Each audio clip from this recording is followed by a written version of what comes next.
Salut les Overlandos. Trop tôt pour Overlandos. Salut à tous. Salut tout le monde. Salut à tous. Ça va? Salut à tous. Salut à tous. Trop dur de reprendre. On est ici aujourd'hui pour vous présenter le projet un petit peu fou dans lequel on s'est lancé il y a un peu plus d'1 an maintenant. On est parti de chez nous, sud de la France. De Marseille. Parti de Marseille. Marseille bébé. En direction sud du Mexique, Cancun, avec le seul plan d'y acheter des motos pour traverser toute l'Amérique latine, du Mexique à l'Argentine, en seulement 1 an. Bon, jusque-là rien d'exceptionnel puisque des centaines d'autres motards se sont déjà lancés dans cette aventure. Notre petite différence à nous, c'est qu'on est vraiment parti à l'arrache et surtout avec un tout petit budget. Plutôt que de le faire avec des motos aventures dignes de ce nom, genre des BM tout équipées, nous on a opté pour les motos les moins chères qu'on ait trouvées et en l'occurrence c'était de la marque Italica au Mexique. Marque mexicaine. Pour vous donner un ordre d'idée, c'est un peu le Wish des motos, c'est-à-dire que c'est des pièces chinoises assemblées au Mexique, fiabilité zéro. Et on a trouvé notre bonheur dans une petite ville qui s'appelle Bacalar au sud du Mexique dans l'état du Quintana Roo. Suivez-moi, je vais vous présenter les motos. Voici ma 125 qui m'a coûté 1 000 €. Pourquoi une 125? Je ne savais pas conduire avant d'arriver au Mexique, j'ai donc opté pour quelque chose de petit, histoire d'apprendre confortablement. Rien à dire de spécial, elle fonctionne de ouf, elle est défoncée. Donc voici la moto que j'ai achetée, un café racer mexicain. Il m'a coûté 1 200 € neuf, ça vaut pas vraiment plus. Donc le moteur fait 200 cm3, c'est un monstre de puissance. Je vous jure que si c'était à refaire, j'aurais sans doute pas acheté une moto comme ça, j'aurais plutôt pris quelque chose avec un amortisseur central à l'arrière, quelque chose de beaucoup plus confortable. Mais à ce moment-là, je me suis juste dit qu'elle était stylée et c'est pour ça que j'ai acheté. Avec notre tente et notre réchaud, on a commencé à arpenter les routes du Mexique et on a tout de suite su que c'était la meilleure décision qu'on ait jamais prise. On a découvert la jungle, les ruines, arpenté des routes désertiques et dormi dans des endroits incroyables.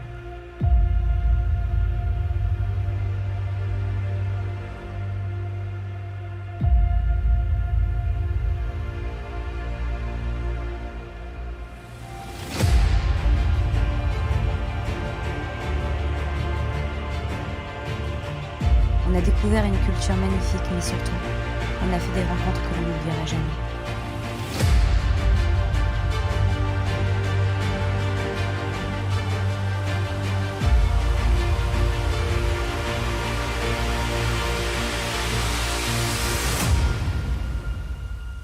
On pensait pouvoir atteindre l'Argentine en 11 mois, ce qui était carrément ambitieux et complètement impossible. Ça fait 14 mois qu'on est sur la route et on est seulement au Pérou. Donc là, on va vous présenter nos derniers jours de 2022 et vous allez pouvoir comprendre un peu à quoi ressemble notre quotidien. Merci à tous ceux qui nous suivent depuis le début, nos familles, nos amis. Merci à vous qui regardez cette vidéo, c'est peut-être le début de quelque chose ou peut-être pas, je ne sais pas. Mais en tout cas, ça nous fait extrêmement plaisir de partager ça avec vous et j'espère que ça vous fait kiffer également. Ciao! Bienvenue chez nous, voilà à quoi ressemble une scène matinale. On est en train de préparer le petit déjeuner. On aura ingurgité ce produit miracle, on lève le camp et on reprend notre route direction Lima. Lima. Gracias.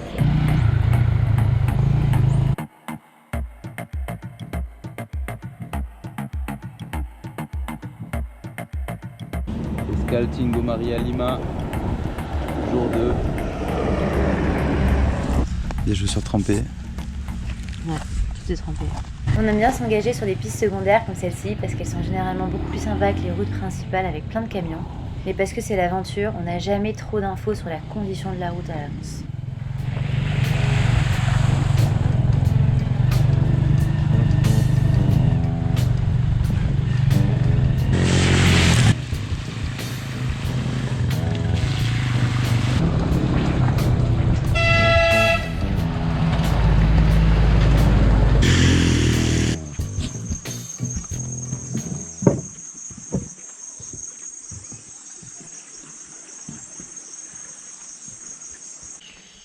Nous voilà installés.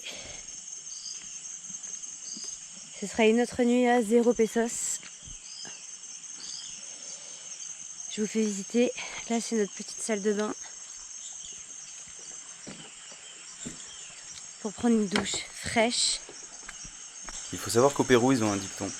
L'eau d'un fleuve, aussi sale soit-il, ne pourra que te laver.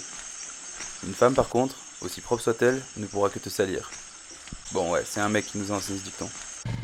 Le lendemain en partant, 3 planches du pont se sont écroulées au moment où je passais dessus. Et voilà, j'ai vraiment failli me boiter.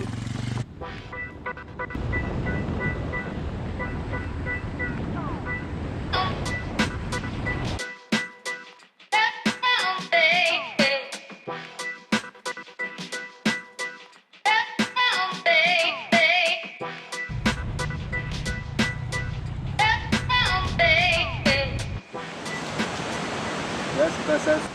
Merci à Opinel de sponsoriser cette vidéo.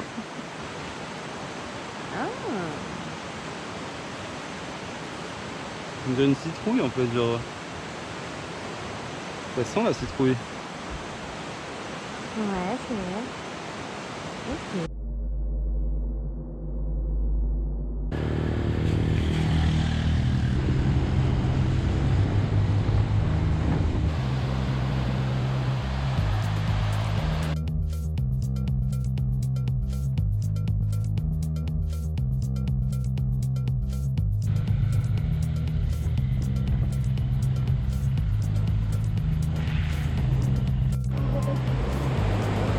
Hop, il s'est mis sur ma moto et tout.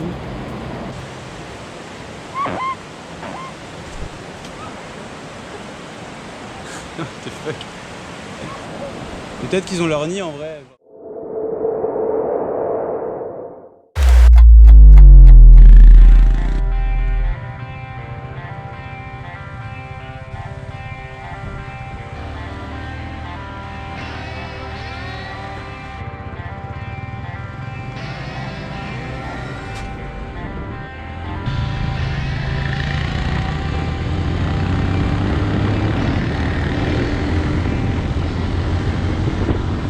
Donc voilà, petite pluie.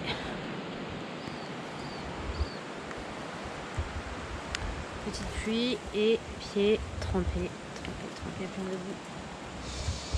Voilà, c'est ça l'aventure.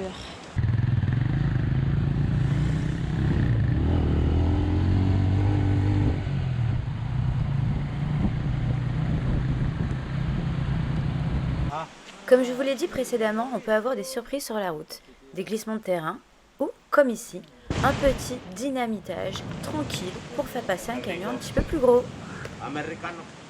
Non.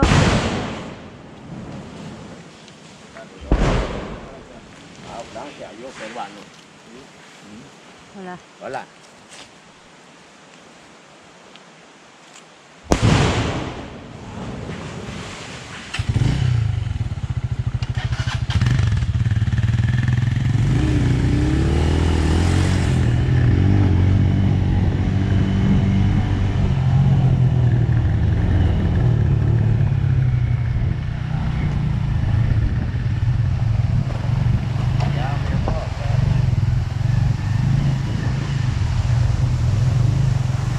Alors, comment tu te sens pour ce dernier jour de 2022?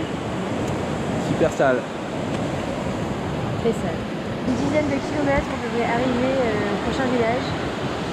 Et avec un peu de chance, Il y aura une maxi top.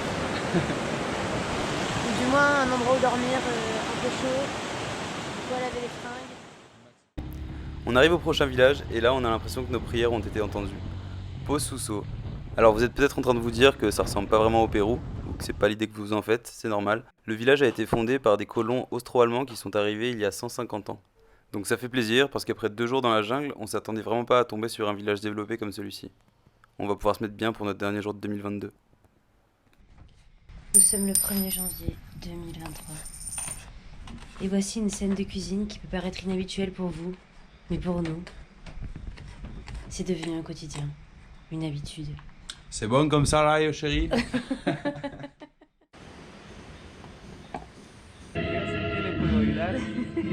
Adelante.